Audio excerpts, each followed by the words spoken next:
kasih. Assalamualaikum warahmatullahi wabarakatuh. Salam sejahtera bagi kita semua.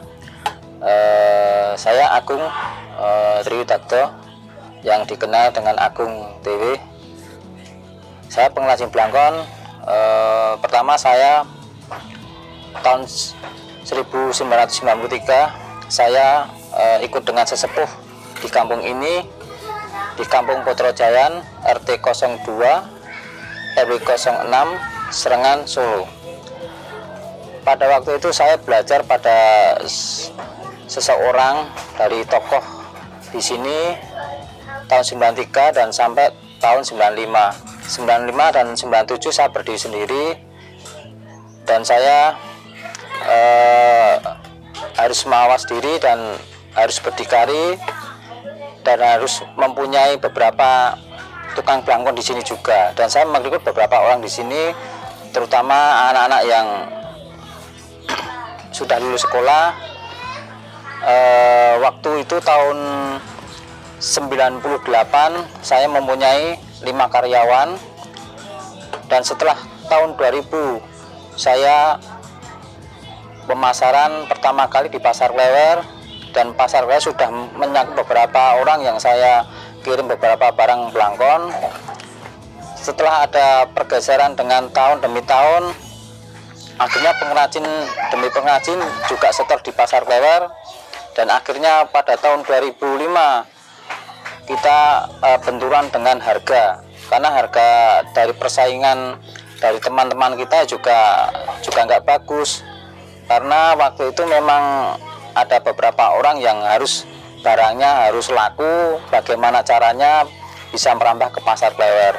Setelah harga itu jatuh dan tidak normal, akhirnya saya juga merambah ke luar kota, dan saya awali dari luar kota itu mulai dari Jawa Timur sampai Kediri, sampai Banyuwangi, sampai Jember, sampai Malang, sampai Surabaya, Madiun, sampai ke Ngawi.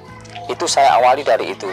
Dan untuk wilayah dari barat itu sampai ke Jakarta, Jatinegara, sampai Bandung Pasar Baru, sampai Cirebon, dan sampai ke Semarang Pasar Johar. Nah, setelah dengan pergeseran dengan perkembangan yang harus kita amati waktu tahun 2005 dan menginjak tahun 2007, saya juga sudah mengalami perkembangan yang sangat pesat. Karena dengan titik yang harus kita keluarkan, kita harus keluar kota, itu prosesnya dan untuk hasilnya itu lebih beda dari di kota Solo sendiri. Karena barometer dari budaya blangkonnya itu memang kita itu tertuju di kota Solo dan Yogyakarta. Dari beberapa kota itu masuknya semuanya itu di Jogja, di pasar dan di Pasar Klewer, itu barometernya. Makanya kita harus bisa merambah ke sasaran beberapa kota. Jadi untuk persaingan yang sekian tahun 2007 itu saya juga tidak akan melemah, karena saya masih punya dari beberapa pelanggan dari luar kota.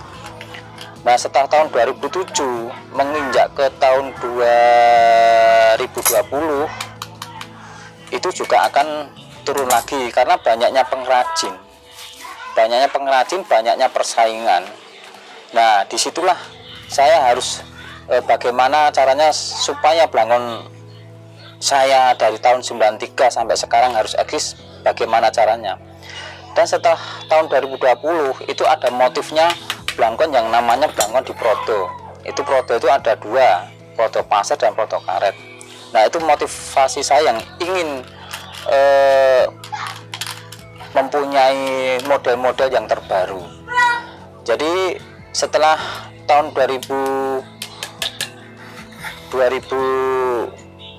9 sampai sekian, jadi saya tidak akan selama pandemi, dan saya juga tidak akan merasa ada persaingan, karena produksi kami kan kalangan dari menengah sampai ke atas, terutama dari untuk di kota Solo sendiri. Saya bekerja sama dengan dari konsumen seperti di alun-alun utara itu semuanya yang kelasnya menengah sampai ke atas. Jadi yang kita andalkan dengan kualitas. Jadi untuk pandemi ini memang dulunya itu juga merasa juga beban karena memang semuanya ditutup. Jadi kita mau kemana-mana nggak bisa. Bisanya cuma hanya seperti online. Itu kita mengirim sampai ke Kalimantan, sampai ke Sumatera Utara, sampai beberapa provinsi-provinsi yang lainnya seperti kayak Papua. Itu dengan sistem online itu alhamdulillah kita bisa dibantu, walaupun dengan kepontang-pantingan mau mengibarkan produksi kita kemana saja, mau keluar kota juga nggak bisa. Jadi untuk sekarang ini setelah pandemi juga sudah berapa persen sudah bisa kita jalani, hari ini juga bisa kita berjalan lagi. Nah disitulah dari saya dari awal dari tahun 93 sampai tahun 2021 ini. Jenis belangkon ya, pada dasarnya untuk pengrajin belangkon di sini, terutama di kota Solo sendiri, kota Solo itu memang kota budaya yang tidak bisa disaingi dengan budaya-budaya yang lain, karena budaya di kota Solo ini sangat-sangat sulit, terutama di bentuknya belangkon. Belangkon di kota Solo itu dibagi ada beberapa macam.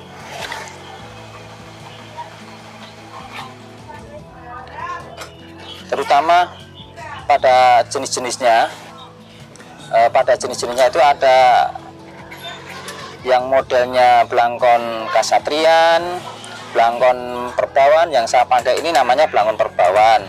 Nah kalau yang dinamakan yang lain belangkon Mangkunegaran, belangkon Solo Ceko, itu yang sering dipakai dari abdi dalam Keraton Surakarta. Nah disitulah ada beberapa macam belangkon yang ada di kota Solo.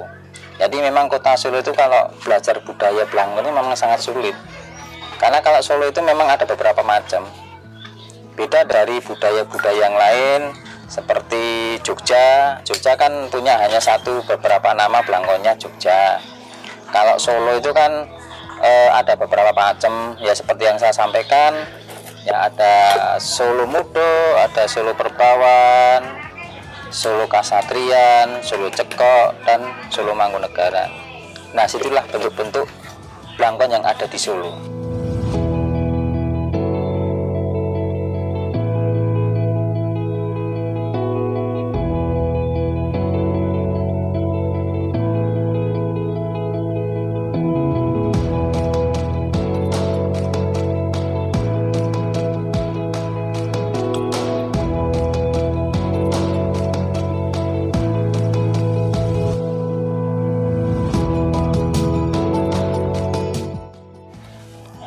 Dari alat-alat yang dibuat seperti kayak belangkon di sini kan namanya ini solet. Ini untuk merapikan belangkon, dan ini sendok. Ini juga untuk mengoles lem fok di sini, dan ada juga tang. Tang ini khususnya untuk mencabut dari jarum yang seperti ini. Yang kita buat waktu kita membuat dasarnya pembuatan belangkon, ini jarum-jarum. Nah, jarumnya seperti ini, dan ini gunting ini pemotongan. Nah, terus untuk yang ini namanya cupit. Ini cupit untuk merapikan yang namanya wiron, khususnya di depan kepala, di atas alis itu. Kalau yang pukul ini untuk merapikan supaya bentuk belangkon itu lebih kenceng. Dan untuk yang terakhir ini klebut namanya. Nah ini klebut, ini ciptaan yang dibuat belangkon yang sejak sejak dulu, sudah tahun berapa itu zaman Keraton Surakarta berdiri. Ini namanya Glebdut.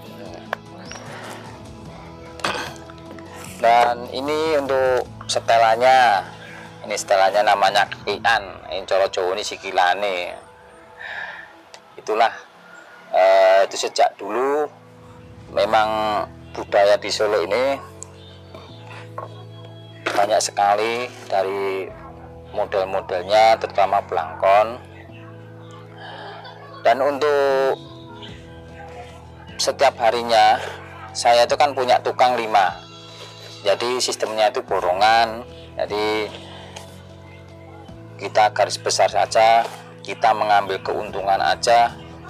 Kalau borongannya itu paling enggak satu kodi kita mengambil 50.000. Jadi kalau kita punya tukang itu cuma 4-5 orang, jadi kita punya penghasilan satu harinya 200-250.000. Itu waktu sebelum pandemi. Nah sekarang untuk bahan-bahan yang sekarang kita memang membutuhkan banyak modal, karena dengan kondisi begini kan apa-apa naik. Jadi untuk modal yang dulunya itu hanya 300.000 itu bisa jalan, sekarang kita bisa mencapai 500. Itu untuk pembelian bahan. Dan untuk yang lainnya seperti nanti kita 1 minggu kita tukang-tukang itu kasarannya jaluk ada yang minta borongan, ada yang minta harian. Nah itu kita juga mengukur dengan kondisi gaji tukang, karena ada perbedaan, karena ada yang minta harian, ada yang minta mingguan. Jadi kita mengeluarkan setiap 1 minggunya itu sampai sekitar 1 juta sampai 1.200.000. Karena dengan pengkondisian barang-barang sekarang memang sangat-sangat naik, karena bapak naik penjualnya nggak bisa naik. Nah disitulah untuk tahun sekarang ini memang kita harus menjaga kualitas, bukan kuantitas. Kalau kualitas itu kalau sudah diketahui orang itu banyak yang mencari.